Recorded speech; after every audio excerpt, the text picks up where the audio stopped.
Paiigtingin na ng Meralco ang pagbabantay laban sa mga ninakaw na electric meter o kontador. Mananagot din daw sa batas, maging ang mga bumibili nito. Nasa frontline ng balitang yan, si Elaine Fulgencio. Nababahala na ang Meralco sa paglipa na raw na bentahan ng nakaw na metro at kawad ng kuryente sa mga online shopping platform.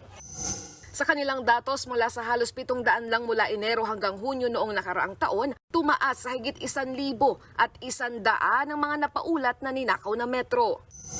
Sa nakalipas na 5 taon naman ay umabot na sa higit 4,000 ang bilang ng mga nanakaw na metro.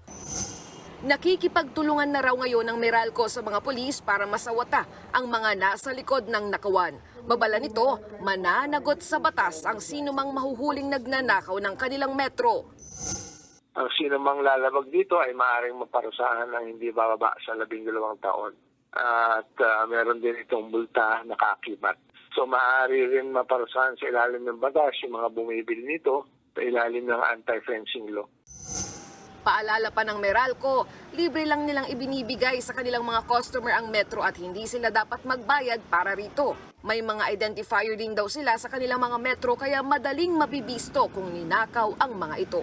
Hinihikayat ng Meralco ang publiko na isumbong sa kanilang sinumang mabibistong nagbebenta at bumibili ng mga nakaw na metro.